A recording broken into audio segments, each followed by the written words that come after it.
Welcome to the Simplicity of Wellness podcast. I'm your host, board-certified holistic nutritionist and professional life coach, Amy White.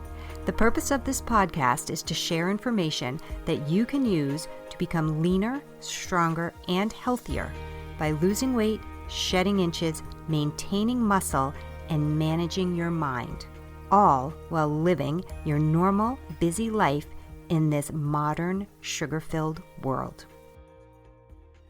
Hello, Simplifiers. Today, I want to share my thoughts about the advice that weight loss and metabolic health patients get from their doctors. Specifically, how that advice has changed over the last 8 to 10 years, but actually, how it hasn't actually really changed at all. I'll start with a quick story about something that happened earlier this week. Then I'll make the comparison between what I used to hear from potential clients about what their doctor advised them compared to what I am hearing now. And from there, I'll finish with some details about current day medical advice for weight loss. So earlier this week, a woman looking for help with weight loss found me through Google and scheduled a free consult. What I found interesting about this most recent call was how similar and yet different it was from the other women who have reached out to me in the past. Here's what was similar. The woman I spoke with the other day will be turning 50 later this year. She's a successful career that she loves. She's raised 2 children who are launched and out of the house. She's overweight and, in her words, feeling a lot of despair. She's at a point in her life where she has the time to focus on herself. She's ready to lose weight and get healthy. She's educated. She actually spends time researching healthy weight loss tips and advice. She gets blood work done every 6 months to document her progress so she can see how she's doing in real time. She eats healthy. She's doing all the things right. She thought losing weight would be easy now that she has the time to focus on herself. It's not working. Even though she has the time to make healthy food and research weight loss tips and advice, she's not seeing success. She's frustrated and worried. She doesn't know how to stop the weight gain. What she's read and been told to do seems like it should be working, but it's not. She doesn't know what to do, and she does want help. Here's where the conversation shifted or became a different version of what I've heard in the past from previous clients who chose to work with me. She went to the doctor looking for help, and all she got was pressure to start Ozempic. She wasn't given any nutritional advice or even the suggestion to work with a nutritionist. From what she told me, the solution was using a long-term weight loss drug. End of story. Why I'm saying this is different or a different version of what I used to hear on consult calls is because it's the same story, but with a different magic drug intervention. In the past, new clients came to me because their doctor was unhappy with their lab results. Their blood work showed prediabetes or even type 2 diabetes. The recommendation was to start an oral prescription drug called metformin with the expectation that they would be on the drug for life. One thing that was different was that when these clients said to their doctor that they didn't want to be on prescription medication for the rest of their life, their doctor suggested they work on their diet for 3 months and then recheck their labs. That's when they found me, and then 3 months later, we redid their labs and they were no longer pre-diabetic. All labs were back in the normal range. Their doctor was happy, and the conversation about being on a prescription drug for the rest of their life was over. Now, in 2025, it looks like metformin has given way to recommendations for Ozempic or other similar weight loss drugs, medication that is still suggested as long-term or lifetime. The client that I spoke to the other day was like my past clients. She didn't want to be on medication, and certainly not for the rest of her life. She wanted to figure her body out and lose weight by improving her health and lifestyle behaviors. After our call, she sent me an email, and this is what she said. Thank you so much for taking the time to really listen and answer my questions. I haven't felt this understood in a very long time. I actually felt hopeful after our call, and I haven't felt that way in a while either. The new GLP-1 weight loss drugs are an option, but maybe they shouldn't be the first option.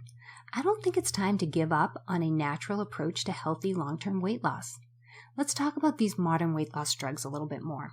Dr. Ben Bikman, a metabolic scientist, a professor, and a lecturer, has said some very interesting things about these weight loss drugs, and I'm pretty sure not enough people are hearing this. He said there are going to be 3 F's of failure when it comes to Ozempic and other drugs like it. The 3 F's are fatter, frail, and emotionally fragile. Let's start with fatter. One thing that most people don't realize is that these GLP-1 drugs actually cause your body to grow new fat cells. This doesn't seem like a big deal, especially when you're looking at yourself in the mirror and you see a 50-pound weight loss. This kind of does make sense.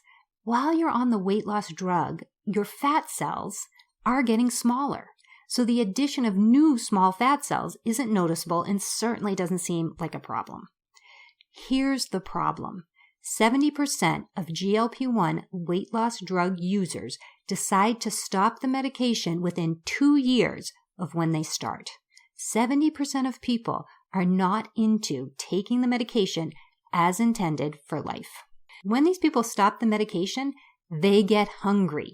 Their appetite turns back on, and they fall back into their old eating habits, the way they ate before the drug helped them lose the weight. The drugs make it unnecessary for people to learn anything about their body or food behavior. They lose weight because they stop eating, not because they develop healthy habits. When new healthy habits aren't established during a weight loss process, you will regain the weight when you exit the process. The excess fat cells will grow back, but now, because you have more fat cells than you did before you started the medication, you'll get bigger than you were before you began. The second F is frail. 40% of the weight that people lose on these drugs appears to come from the loss of lean mass, which is muscle and bone. You lose muscle and bone, two parts of the body that are very difficult to rebuild, especially after the age of 40. These medications kill your appetite. They make you not want to eat food. Without food, you have no energy. When you have no energy, your body doesn't want to move. It wants to be very still and conserve the energy that it has. This is just nature. This is your body trying to keep you alive. If you're not moving, you're not exercising. And without exercise and food, you don't have the components needed to maintain muscle and bone. You go off the medication and the fat comes back very easily, but the muscle and bone are more than likely gone forever, which is why I think we're going to start seeing younger and younger people develop osteoporosis, bone loss, and sarcopenia, muscle loss, decades before it would normally be a concern. The third F, emotionally fragile, was interesting to me because it was the first time I'd heard about any research related to this. Dr. Bickman says that based on a recent paper just published at the beginning of 2025, the risk of suicidal behavior doubles on these drugs and the risk of major depression triples. Here's the thing. The body frailty from loss of muscle and bone and the potential emotional impact of the drugs happens while taking the drugs. These aren't side effects of going off the medication. These are side effects of being on the medication. I think the popularity of these drugs are making the idea of natural healthy weight loss seem impossible. I'm sure there are people listening today who believe it's not possible for them to lose weight and keep it off. My question is, have you ever asked for help, or is the experience of failed weight loss from attempt after attempt to do it by yourself? Food, what you eat, is only one piece of a healthy weight loss puzzle. What you think and believe is a big part of being successful or unsuccessful. How you behave in all areas of your life also plays a part. Healthy weight loss has a body-mind connection. Losing weight is a process. Keeping it off is the result of who you become as a result of the weight loss process. A healthy weight loss process that has lasting results is a process that shifts how you live your whole life, not just your food life.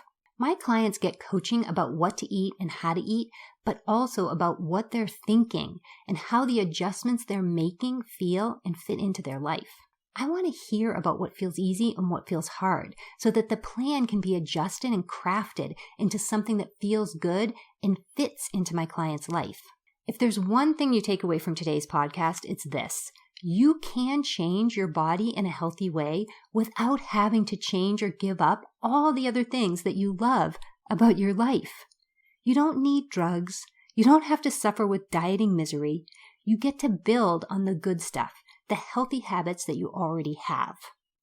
Okay, that's it for today's podcast.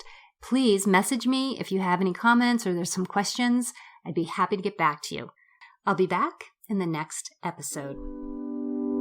Do you like the idea of eating for the body you want? Is there a piece of you that's eager to learn how to become leaner, stronger, and healthier without having to overhaul your entire life? If this is you, then you're in luck, because this is what I do. I can help you reconnect and work with your body so that you can enjoy the body comfort and confidence you deserve eating foods you love. Click the free consult link in the show notes. Let's talk about where you are, what you want, and how you can get there.